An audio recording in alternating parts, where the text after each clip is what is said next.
Welcome to Random Acts of Conversation with me, Josh Reid Jones, where I attempt to have interesting and important conversations with people and with you, the audience of this little project. I'd like to acknowledge the traditional owners of the lands on which I live and work, and most of these conversations take place, and acknowledge that we are on unceded land that always was and always will be Aboriginal land. I pay my respects to elders past, present and emerging, and acknowledge all First Nations peoples from across the continent we now know as Australia. Thanks for tuning in. I hope you enjoy this next conversation. Farmer Steph from Regen Farms. Thanks for bringing the hammer drilling bloke in for the day as well. He follows me everywhere. We just covered a little rebranding. Mm-hmm. So Regen Farms, Regenerative Farms, your farmer Steph. Tell me about Regen Farms. Well, that's what we do, regenerative farming, which is quite big in the States. I think it's probably been bigger in the States than it is here, and it's really just taking off here. Probably popular with smaller farms like ourselves, to get our foot in the door with caring for the land, caring for the animals, caring for yourself, the customer, the community, and that's what we like to do. I feel like I should declare my interest in the enterprise in that I am a customer. I do eat the produce from these regenerative farms, and it's amazing. It's wonderful. You obviously do a great job. I only get the end bit though, and I haven't been to the farms. So for people who aren't sure what regenerative farming is, green things are obviously a very important topic. We're going into an election. We've got all this stuff. Obviously, climate change is impending doom every single day. It's quite warm today. It's like the middle of April right now. So I guess what does regenerative farming mean as opposed to other kinds of farming, and sort of how do you do that? Okay, well, I probably don't do it because it's an election or of any No, other of course not. Of course reason. not. No, but it's topical. You know, these things are topical. I do it because it makes sense. We wanted to get into farming. Myself and my business partner, we wanted to start a farm. And so we then got some land. We leased some land, which was pretty poor, rocky kind of country. And we put some cows on it. And then we thought, oh, how do we take the best care of these animals? And so that's when we really looked into it, and we discovered regenerative farming. So not just organic or sustainable farming, but really seeing that the land needs to be regenerated after a lot of abuse. And was the abuse before you got there, or is the abuse the process of different kinds of farming, or who's abusing the land apart from, you know, everybody at the moment? And this bloke who's abusing something with a hammer drill. Oh, look, we all do it. It's part of life, isn't it? But certainly we feel using chemicals definitely, kills the life in the soil. Mm-hmm. So that's really, I suppose, over the last 50 years, everyone's used chemicals. It's really made an interest or an impact in our lives. And so we're all guilty of it, I suppose. So we're all, not aware of the health of the soil, and that's what we want to, be more really conscious of, bring back the health of the soil. And does that answer your question? Is there a difference between biodynamic and regenerative farming, or is it they overlap? Or I think regenerative really ties in all of that, very holistic, biodynamic, organic, permaculture. All of that really just ties in with under the umbrella of regenerative. Yeah, okay. And the regeneration vehicle that you use is the animals, the way that you move them around, the kinds of animals, the way you feed them, or? Yeah, definitely. Having animal impact is absolutely, is crucial. Like looking at, say, the open prairies and things, and seeing how the animals work across those open plains is what we're trying to really mimic, so that we give the grass, the land, the soil, all time to recover. And we're not just nibbling it to the nub, we're giving that grass, time to recover. So traditional farming, they don't move them around as much. Is that part of the deal, or they just leave them in a place longer than you would leave them if you're trying to do regenerative raising of animals? Yeah, and I'm talking really broad, I'm not talking about every little farm, because I'm sure a lot of farmers are very conscious of that, and they might move from one paddock to another, to another, to another. But the principles of regenerative agriculture is that you might move them twice a day, like every 12 hours. Mm-hmm. And that's probably, we would all agree, not a typical way that farmers would do it even 20 years ago. Does that mean you have to spend a bit more time sectioning off the farm Correct. that other people don't do, or? Yeah, so it's very labour intensive. So that's Part of the deal. That's it. I saw some points here that speak to regenerative farming practices. No tilling. Correct. Where did you read that? Well, it's just somewhere, some place on the internet. Someone's Instagram. No bare soil. Mm-hmm. So no nudity. Mm-hmm. Absolutely no nudity on the farm.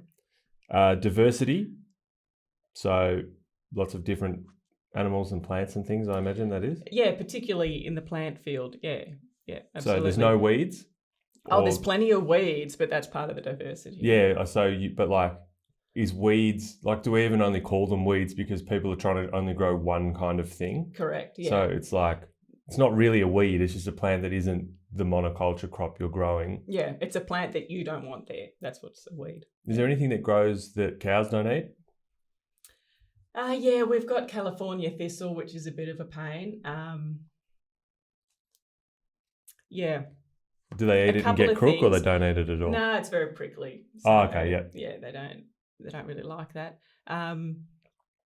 But generally, yeah, a broad-leafed weed will have a big taproot, and so its purpose is to draw all that nutrition that we've killed off on the surface from the bottom up, and it's all part of that regeneration process. Do you just leave them then, those thistles that no one eats? Do you just leave them, or do you knock them over, or do the cows just walk over them?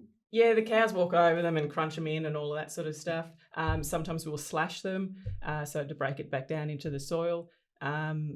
And what was the other thing? And sometimes you leave them. Yeah, sometimes you leave them. Sometimes you dig them out. Yeah. That sort of thing. Living root as long as possible. Yes. So you don't... No dead roots. Yeah, so you want... I can't help myself. I'm a giant child, but that's funny to me. No dead roots. No dead roots in regenerative farming. I think that's something people can get behind. I think that's a point to take. We're trying to bring people around to regenerative farming. Exactly. I think that's a great little motto to live by.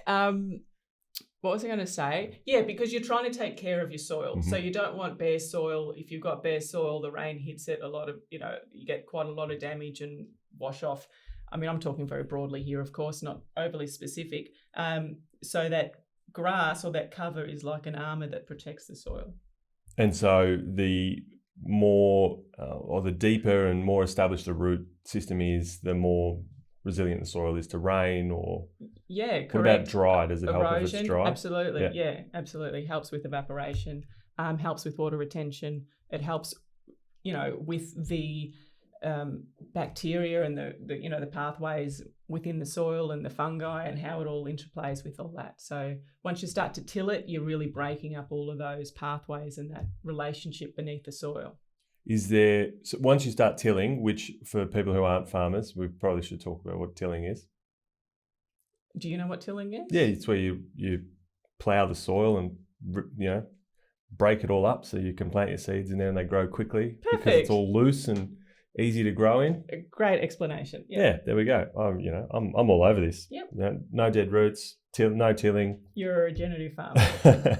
And then something that I was interested in when I was thinking about this before was that you've got this system because you guys are growing livestock, if that's how you call it, raising livestock.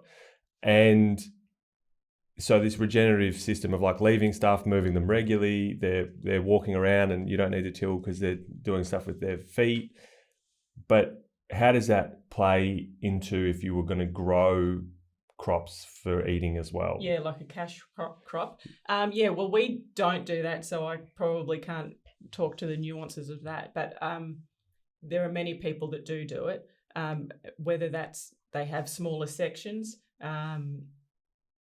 of their cash crop, because it doesn't really work that you've got sunflowers in with, a different kind of crop that you're trying to harvest, I guess, wheat or something. Mm-hmm. So, yeah, and they might perhaps leave that section for a while to rest and return it back to more of that rotational with the cattle. But definitely having cattle play in with your crops has proven to be beneficial for the soil, beneficial for the crop. So somehow you integrate livestock into into your rotation. So would it be that you've leased the land, for instance, and we've divided into 20 after X amount of time of this rocky land having animals and things on it, and they're pooping and they're eating and they're walking around, then could you go, all right, we're going to fence off 2 of those and we're going to grow some stuff in there for 2 seasons or something, or 3 seasons or whatever. Yeah. And then when that's done, we're going to leave that, let the animals back into that bit, and then move our growing stuff to another corner, which is just and sort of rotate them around. Yeah. That way. Rotation's the key. That's the plan. Absolutely. I mean, like for people that are doing that. Yeah. Because I was like, it kind of makes sense moving the livestock around, but if you want to grow potatoes and then they just eat them every time you. Yeah, exactly. I don't know if cows eat potatoes, but. They eat a lot of different things. They eat whatever they can yank out of the ground. Yeah, turnips and all sorts of stuff. So, I understand your point. I can't probably speak to that because we're not a vegetable grower or a wheat grower or that sort of thing. But even when a plant is sort of young, you can put the cattle through it, to nibble it off or whatever. Beforehand too. Maybe cut this bit out of your podcast because I'm not explaining it very well. No, there's no cutting out. It's okay. It's the process of working it out, I think, is one of the things that's really interesting about what you're doing, because you did just go, we're just going to do this and we're just going to work it out. And you started by leasing a spot, and you put some animals on it, and you went like, let's work it out. So maybe in 10 years we'll be sitting here like, all right, we've worked out how to plant some stuff in here too. Yeah. It's really good. We've worked out a good way where we get some and they get some and it works out. Exactly. So it's good to document these things. Very good. You start off with cows. Yeah. But now you don't just have cows. No, we don't just have cows. We've also got some sheep. We've probably got about 60 head of sheep. We've had some pigs, 15 pigs, which we've just completed and finished off and sold out of. No more pigs. No more pigs. Not for the time being. Not for the time being. We would like to, and they were great to have, and you could absolutely see the benefit. But just on the small side operation, it's a bit too much for us at the minute. What else have we got? Chickens. And we've got chickens, thank you. Yeah. Eggs, not meat chickens. And chickens don't get trod on by cows? No, you keep them separate. Okay, all right, yeah. Because when I think about the diversity, I do wonder, like, do you have sheep in one corner and then cows in another, or do the sheep come through after the cows, or do they all mush in together, or they don't play nice? No, they can. Like we've had our male sheep in with the cattle and all that sort of stuff. Yeah, so they can interplay, and a lot of people do what's called a flurd, like a mixed herd. Flurd. Yeah, a flock and a herd. So they can do that. We haven't done that too much yet, but you definitely can see that the sheep eat slightly different from what the cattle would do. Their manure is also different, so that plays into your diversity as well. You can see the difference in that. And then chickens again on top of that, which are just beneficial for the pasture. Great cleansing the pasture, dig through the manure and remove all the bugs and the... yeah. Goats? We would like to have goats because they're one thing that if they'd you've eat got... the thistles, wouldn't Exactly, yeah. Blackberries are a big problem, or not a problem, don't state it like it's a problem, but it is. There are blackberries around. There are blackberries that exist, and there are a few on our property. So goats would be, beneficial, but you need good fencing for that too. And goats can get over and under and jump on things. Yeah. So we haven't done goats yet, but that it's on the list. It's on the list. Give goats things. A go. Yeah, and would be great to have. Yeah. Got to be realistic sometimes. When I drive out through Macedon, which is where I don't know if anyone listening has been out this part of Victoria, but it's a beautiful part of the country. Particularly at the minute in autumn. In autumn, absolutely. Go visit and revitalise the areas that have been not visited for a couple of years because Victoria's been shut for most of it. But it's a lovely spot, and anywhere where there's kind of pastoral land, one thing that obviously stands out is there's just nothing. Like there's grass, but there's not much, and you can just see these huge fields with nothing in it. When I think about long root stocks and soil integrity and these sorts of things. Why are there no trees on any of these? Like for cows walking around, does it really make a huge difference if there's a few trees out there, like a negative difference, as opposed to having some shade for them to sit in or hang out in? That was that. It wasn't me. That was the. I was hoping it wasn't me. Yeah. Yeah, absolutely. You should have shade and you should have water there with your cattle so that they don't have to traipse all over the place to get to their water, and they like to hang out in the shade on the hot days. They're a big black animal that likes to be in the shade. So is putting trees back into those open fields a thing that people try to do or are interested in doing? Or it definitely should be, but it's a long term. Obviously, you plant a tree and you wait 40 years for it to grow. So you can make mobile, shelters to provide shade for your livestock. Sheep are something also that love to, get in the shade and will be something that will use shelter. Yeah, sheep love the shelter. They're one animal that will use the shelter.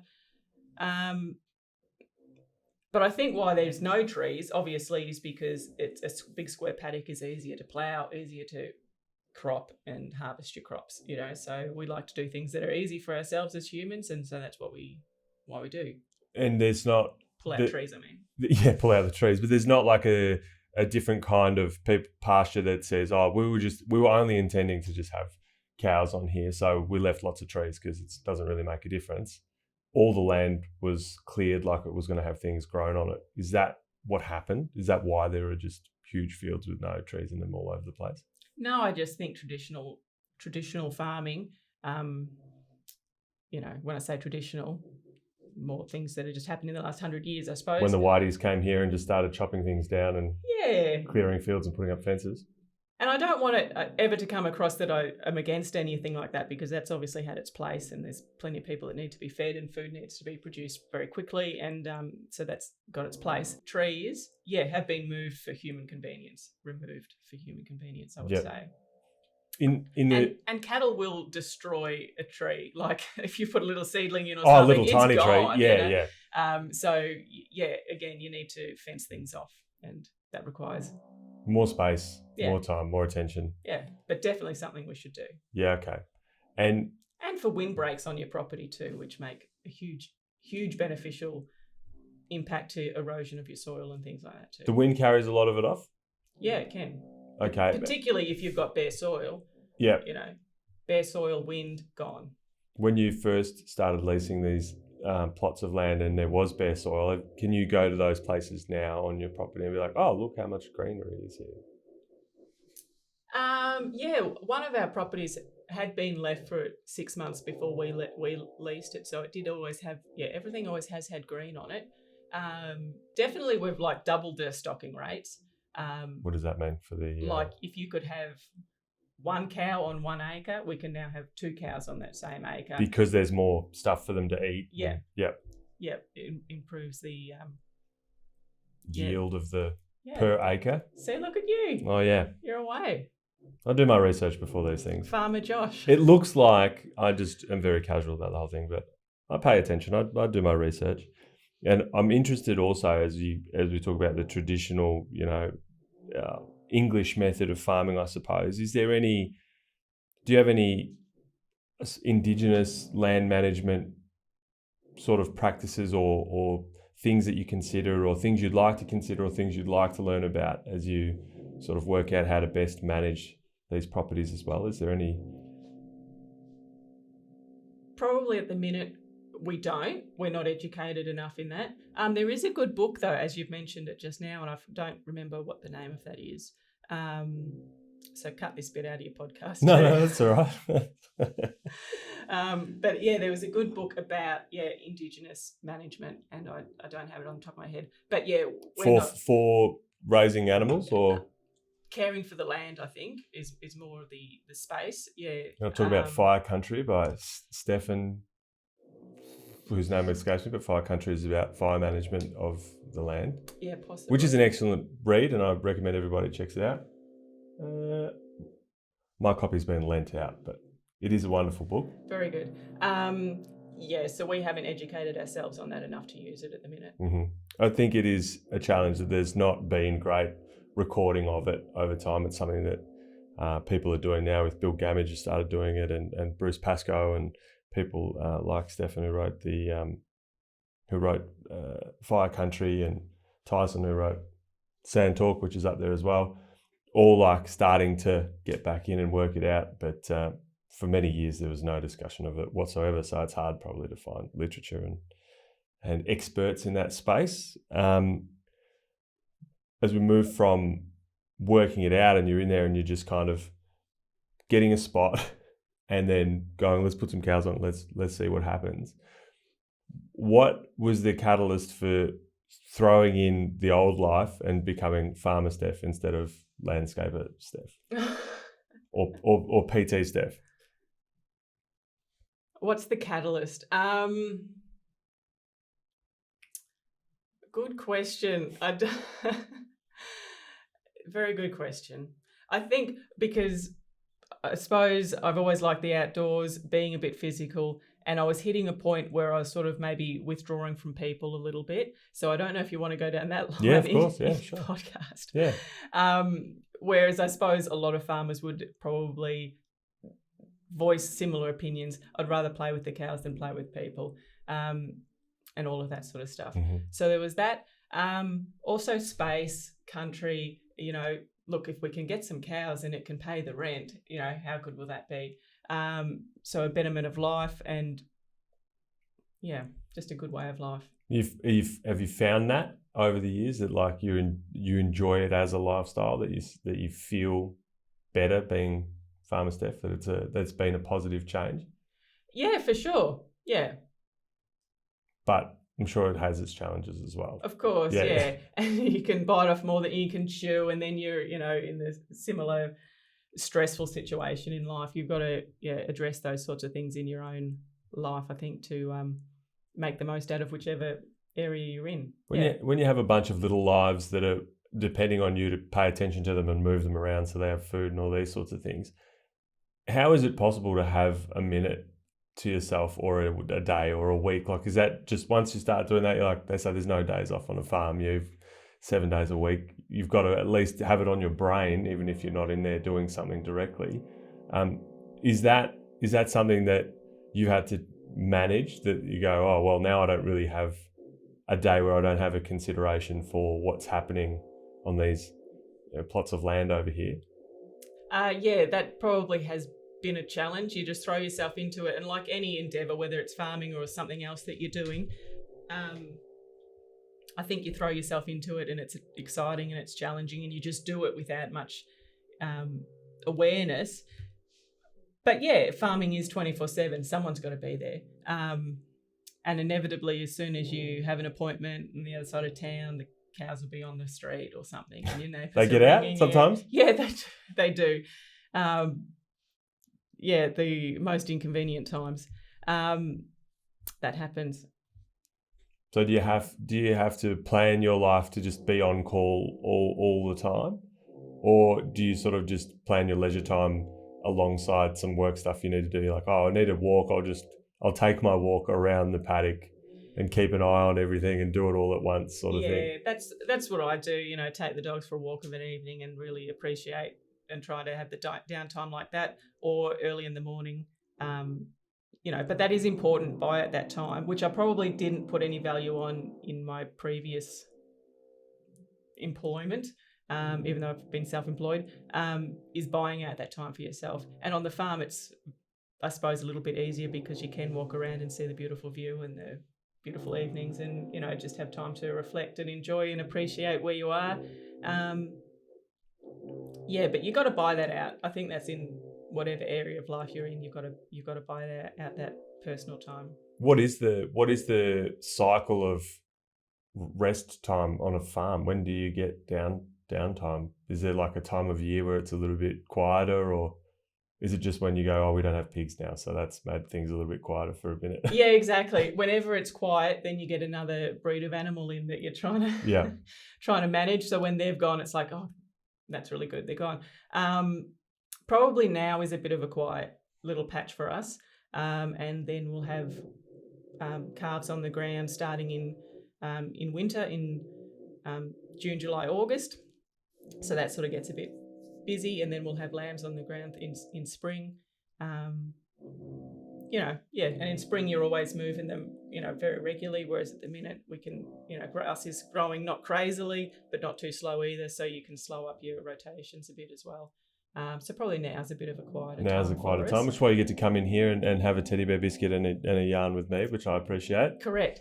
What else was I going to say? Yeah, I appreciate your question about, do you buy out time for yourself too? Because probably I didn't, but doing regenerative agriculture, I find the principles of it you can apply to your life in so many ways. Like, okay, we're giving land rest, but here I am working 24/7. You've really got to acknowledge that and buy out time for yourself as well. It's something, when you're a farmer or when you're you're a pastoralist, or you're doing a little farm or a big farm, it's crops or vegetables or animals or whatever. It seems like ethically there are considerations that other people who consume everything that comes off these farms and is produced in a certain way don't necessarily have to have. And then you've got a hand on a lot of different things. So, there's the cow farts putting methane in the atmosphere. We've got carbon sequestration over here. So obviously carbon capture and those sorts of things are very topical, very important. There are things we know we need to reduce our carbon footprints. There's the ethics of raising animals and then eating them for food and all that kind of stuff. How much consideration do you give to all of those individual things when you're doing the work? And have you changed what you're paying attention to since you started doing it from when you just first went, we'll just give it a crack and then pick it up as we go?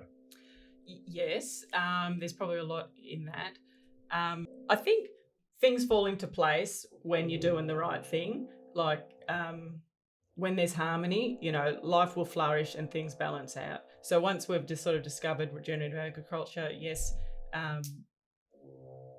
carbon emissions, of course, is a concern. But with all the research that's gone on, you can see that the way we're actually farming helps to balance that out. Yeah? Yep. I can refer to a study for you if you like. Michigan State University did a study and said that the methane emissions were offset entirely by the carbon sink of doing the biomimicry or rotational grazing. And that, look at you keep talking about that. I'll have my cup of tea. Yeah, so obviously I always thought cow farts were the methane thing because it's funny to say farts. So I'm happy to endorse that as being the thing. But apparently it's mostly burps, which is disappointing. Most of the methane is cow burps. I was hoping it would be cow farts, but you win some, you lose some. But on the feedlots, when they're feeding them grain, one of the reasons that methane emissions are lower on feedlots is that they grow quicker because they're getting this really high energy, not, I suppose, normal diet food. Whereas when you do the regenerative or pasture grazing cows or pasture raised, they take longer to grow. So they have more time to fart and burp, which is one of the reasons that the methane emissions go up. But because of all the stuff that you're talking about, the no-tilling, the walking around, the pooping on the ground, the doing all this stuff, actually they found that, that the carbon sink in the soil, which I think gets maybe that people don't pay as much attention to, the carbon sink in the soil actually far outweighed the extra methane production and total methane production of people farming in that way. Perfect. So I was like, that seems like it makes sense. I don't think we talk about how much healthy soil sequesters carbon enough and the importance of it, except when there's been big floods and everything's been washed away and everyone goes, we're all buggered, all the topsoil's gone. As if that ever happens. Yeah, that's right. I mean, when has there ever been a flood any time in the last little while? When have we ever had a once in a 1,000-year flood? Twice in the last fortnight, So you wouldn't have started thinking, this is going to be a carbon sequestration thing at the beginning, though, would you? No, not at all. I actually remember back when I was 18 and someone was saying, what do you want to do and study? And it was a nurseryman and he said you should study microbiology in the soil. I was like, what are you talking about? And here I am 20 years later, working with that and working with the processes that are involved with the soil and the microbiology in the soil. Do you end up with your nose in books about those sorts of things? No, because I'm out in the field. Yeah. I like to listen to things as I'm working. But yes, sometimes there is a limit to what you can take in. Yeah. But I also think, like I said, when there's harmony, things fall into place, you know, and you're doing the right thing and you're working in with nature and how things are supposed to be and how they're designed to be, that it all just makes sense. How do you, if people sort of say, oh, how do you look after the animals?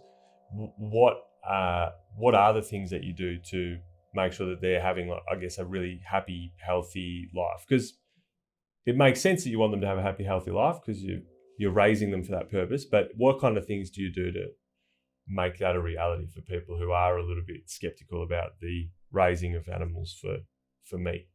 Yeah, you know when you've got healthy cows. They got shiny coats. They got beautiful shiny coats. I think, remembering that they are cows as well, like they know what to do. They eat grass. They like to be social. You know when they're distressed. If there's an animal on its own, it's distressed. You know when an animal is in pain, it walks different and so forth. Mm-hmm. So you know when an animal is happy and healthy, and they've got food ahead of them. They love to, you open up the next pasture and they're through and they're into the new pasture. We like to have a mineral out for them too, a mineral supplement. We've done sort of soil tests and things to see what we're depleted of in the soil. So we like to make sure that we can, give them what they need. So you can see in a soil test, say it's like low on potassium or something, and know that, well, if the soil is low on potassium, then the grass is low on potassium. So we need to give them the cow vitamin water with a bit of extra potassium in it. Yeah, exactly. That's special the Swiss juice. Cow. Yeah. So that's good, but also like we've just done some pregnancy testing of our cows and our heifers as well.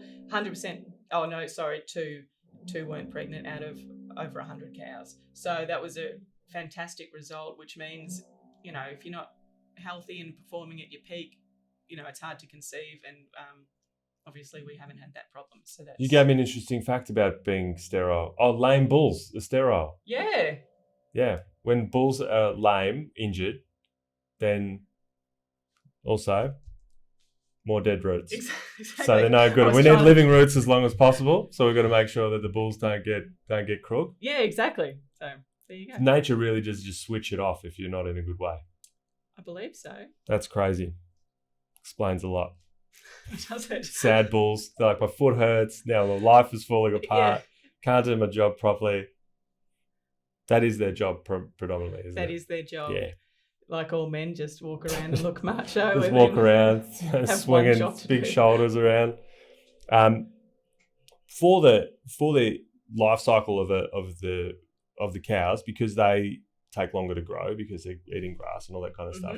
Does that mean that your sort of production looks different to, like, the timelines are different to other commercial sort of productions, and does that change the economics of running a farm in a negative way for you guys? Like, is there a limit to how big you can get doing that kind of thing? Do you look ahead and go, what part of this kind of human food chain do we sit into, because we can't turn them over really quick? They don't grow as fast as in other places or whatever. Do you have to pick a very specific niche in all of those areas to manage those changes and differences? That'd probably make sense, but we like to do everything from the start to the finish. Yeah. So we started with a cow-calf operation, and so what you would probably normally do would be selling a weaner at, let's say, 9 months old. Oh, God. Uh-oh. I'm selling a weaner at 9 months old. Just selling wieners. Professionally selling wieners. This isn't a profession for you. Okay? No, I couldn't sell wieners professionally, unfortunately. So that's what you could do at, say, 9 months, and someone else will grow it out to get a bit older. Let's say at 18 months, it's ready for slaughter. So some people, they need help to grow their wieners. Okay. So that's... Cut this out of the... No, we're going to have something for people to look forward to amongst all of the hammer drilling. So, yeah. Good. So you would maybe slaughter it, let's say, 18 months. Yep. We double that, and it's at 3 years old. So a very mature animal that's fully developed and allowed to reach its maturity and its full potential. So yeah, that's twice as long we've kept it. It's gone through like 3 summers, 3 fire risk areas, 3 floods, all the rest,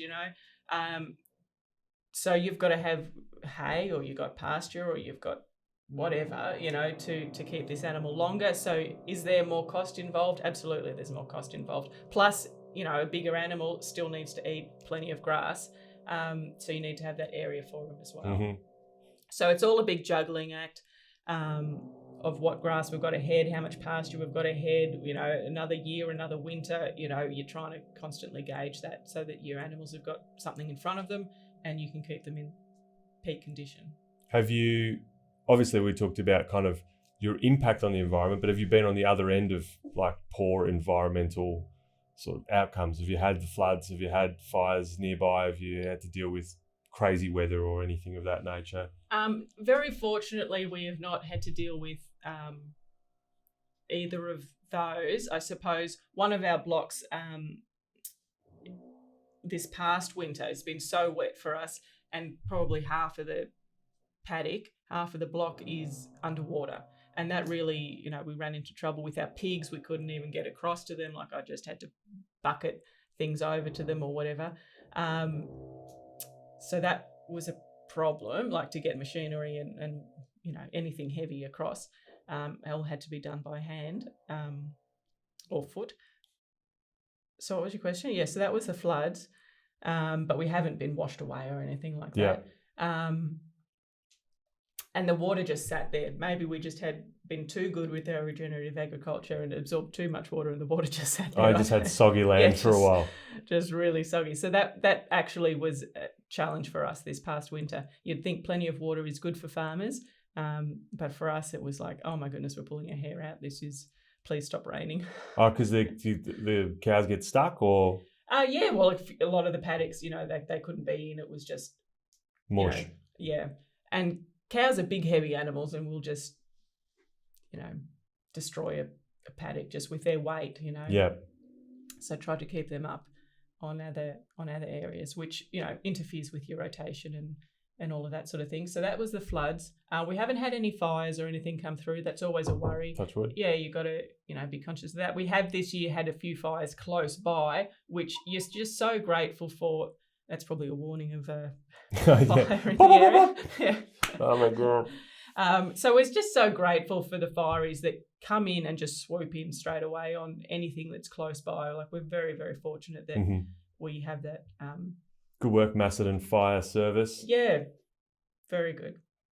And I mean, you've been doing it a few years now. Are you happy with the choice that you made to go and do regen farms? Is it it's a tree change with a lot of work in it. I think a lot of people think, I'll just get a log cabin and I'll look out over the greenery and work from home in the bush. And you went, I'll do a full bush change and actually have to work the land and do all those things. Something that you look back on now and go, yeah, this was a good move. This has been good.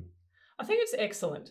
It is, again, what you make of it and where you limit yourself to. Like, so many people love it, love the concept of it. It brings its own challenges. I won't say that it doesn't bring its own challenges. So you've got to,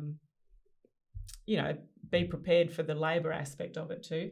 So to do that, and like I said, we just wanted a cow-calf operation. Then looking into it, you're like, how can we not farm regeneratively? So we do. And then you're selling your offspring that just look like any other black cow, at the sales yards or whatever. And you're like, oh my goodness, this is just, it's so healthy. We've put so much work into this. Customers want to support this type of farming. So rather than just, okay, we're just selling it to the next person who's going to fatten it in a feedlot or something, we're like, well, let's go the whole hog and make this available to anybody who wants to pursue this and benefit from, or wants to support regenerative agriculture, but also wants to have it on their table at dinner as well. So, yes, it's a tree change. Am I happy for it? Yes. Are you tired every day? Yes, also yes. Yes, but it's also, we've taken on that added extra challenge of supplying direct to the customer as well. And if people wanted to pick up some of this wonderful produce? regenfarms.com.au. There you go. Boom. So that one, your answer was ready to go. Yeah. You were onto it. Perfect. I didn't even write that down. I went, you'll be under this. You'll know what's going on here. Thank you.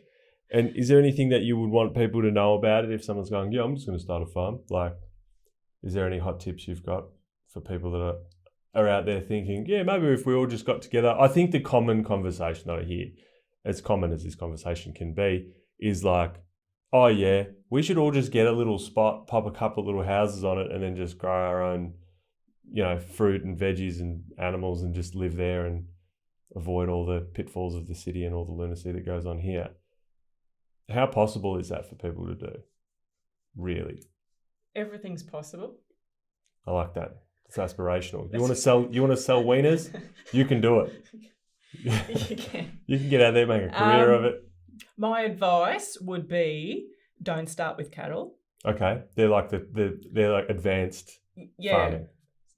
Yeah, and it's so long. You need a lot of land. It takes a long time to turn that around. Start with chickens. Okay, yep. That's where I would start. Just regular old chickens. Don't go the fancy crazy chickens. Don't do heritage chickens. Don't do heritage chickens. Do eggs and do like Highline Browns. Perfect. Highline Browns are egg chickens or? Egg chickens. Yeah, Highline Browns, baby. Perfect nature, great eggs, really start there. Bankable. Yeah. So start there and see if you like it. And that will start you off on that rotational grazing and seeing the benefit of it. Start there. Are there people around you in the area? I know there's like the Macedon group of people on a webpage. Also one time they were like produce from Macedon. I'm getting the name wrong 100%, but it's that sort of vibe. Macedon Ranges Produce. There you go. I was very close. Very close. Are there people in the area that you're like, these guys are also doing so great, so glad to be near all of these people giving it a crack? Yeah, perfect. I just ran into Ted from Macedon Ranges. We love Ted. Good on you, Ted. Yeah, he's good. And he has always supported us, and being local as well, like we supply his little hampers with our beef. So if you want to go there, absolutely support them too, because they just bring together all sorts of, baked goods and produce from Macedon Ranges. So what was your question? Other people in the area doing good things, or even outside of your area where you look at them, are there other people, places where you're like, these guys doing a really great job, really love what they're doing. These guys are doing a great job over here. We really love what they're doing. Is there anyone that springs to mind when you think about that? I think so. I think there's a lot of small people that quite a few do pork. Glen Elise comes to mind. Brooklyn's Free Range Farms, all those, they do beef as well. So there are quite a group of us all in that area that are really backing this regenerative agriculture and do it. And you can find them at your local farmers markets too. I'm not sure if they do home delivery like ourselves. No, you guys are elite, next level. That's right. So don't go to them, come to us first. Amazing, absolutely. So absolutely, I think like it's taking off, and definitely a lot of smaller farms. And I think like the barrier to entry into regenerative agriculture, well, there really isn't. 2 cows and a hot wire, and you can start. Even though I just said don't start with cows, start with chickens. Whereas perhaps something like organic, you need to do all your certifications. So people with their heart in the right spot can actually start and get into it and see the results and benefit the land, benefit the community. If I came to you with like 1,000 hectares and said, "This is yours, go nuts," would you be able to make it happen? Yes. Yeah. You could do that. It's the kind of thing that if you get that shot, you can just get in and just start and get it all happening straight away. Not every business scales that well is basically the question.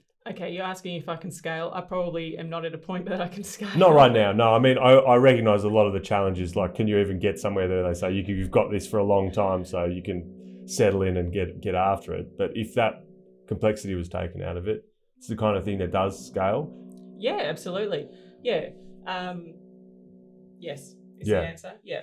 So we can change it a little bit instead of just having, I suppose, monoculture, huge lots of the same thing everywhere, row after row of field after field of one thing, as far as the eye can see. Yeah. is there any way to go about making that happen if people want to sort of help be a part of all this sort of situation without the chickens or without the cows or from the city or this sort of thing? Well, yeah, the way they can help is to support us, myself, Regen Farms, or any of the other smaller, people that are doing the same thing. In fact, most of the customers want to, they're living in apartment buildings or whatever.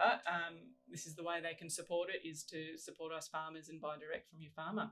Love that. Stay up to date with all the sweet recipes, little tours around the farm. You're doing it all. You're doing it all. Yeah, under control. Are they all home recipes, or are you co-opting them from various sources? Can't tell you my secrets. Can't tell the secrets because they're mum's secrets. But you got the good cooking videos. You've got the check-ins with the chickens and the cows.